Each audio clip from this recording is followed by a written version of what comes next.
Praise the lord. ఈరోజు దేవుని వాగ్దానము, ఆకాశము భూమి గతించును కానీ నా మాటలు గతింపవు, ఎందుకంటే అవి తాత్కాలికమైనవి, గతించిపోవునవి. వాటిని పరిశీలన చేసుకుందాం. అయితే క్రీస్తు వారి మాటలు, ఆ దేవదేవుని మాటలు గతింపవు, ఎందుకంటే ఆయన నిత్యుడు, సర్వోన్నతుడు. ఆయన అబద్ధమాడుటకు మనుషుడు కాదు. ఆయన సర్వసృష్టికర్త. చెప్పి చేయకుండా ఉంటాడా? ఇటువంటి మాటలు కేవలం దేవుడు మాత్రమే చెప్పగలడు. ఈ విషయమై వాక్యము ద్వారా తెలియజేయబడినది. గడ్డి ఎండిపోవును, దాని పువ్వు వాడిపోవును, మన దేవుని వాక్యము నిత్యము నిలుచును. అలాగే ఆకాశము వైపు కన్నులెత్తి చూడుడి, క్రింద భూమిని చూడుడి.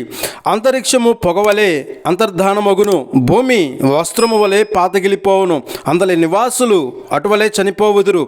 నా రక్షణ నిత్యముండును, నా నీతి కొట్టివేయబడదు. అందుకే మన దేవుని మాటలు స్థిరమైనవి, శాశ్వతమైనవి. ఆకాశము భూమి గతించిపోవును కానీ ధర్మశాస్త్రమంతయు నెరవేరు వరకు దాని నుండి ఒక పొల్లైనను ఒక సున్నాయనను తప్పిపోదని నిశ్చయంగా వాక్యము ద్వారా మనతో చెప్పి ఉన్నారు. దేవుని మాట విషయమై ధర్మశాస్త్రంలో ఒక పొల్లైన తప్పిపోవుట కంటే ఆకాశమును భూమియు గతించిపోవుట సులభము. దేవునికి స్తోత్రము.